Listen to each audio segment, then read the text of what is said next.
এমন এক মন্দির আছে যেটাকে বলা হয় ব্ল্যাক পগোডা, যেখানে সূর্যদেবের রথ পাথরের চাকার উপর দাঁড়িয়ে আছে 24টা বিশাল চাকা আর 7টি ঘোড়া নিয়ে। দিনে হাজার হাজার পর্যটকের ভিড় করেন, কিন্তু সূর্য ডোবার পর চারিদিক নিস্তব্ধ। আর তখনই শুরু হয় ফিসফাস গল্প।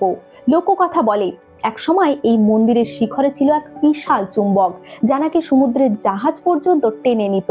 আবার অনেকে বলেন রাতের অন্ধকারে শোনা যায় অদ্ভুত শব্দ, যেন কারা রথ চালানোর আওয়াজ করছে। তবে সত্যিটা কি? আসলে আজ এই মন্দির একটি সংরক্ষিত ঐতিহাসিক স্থাপত্য। রাতের বেলায় প্রবেশ নিষেধ, মূলত নিরাপত্তা এবং সংরক্ষণের কারণে। বিশাল ধ্বংসাবশেষ, অন্ধকার পরিবেশ, দুর্ঘটনার আশঙ্কা থাকে, তাই সূর্যাস্তের পর গেট বন্ধ হয়ে যায়।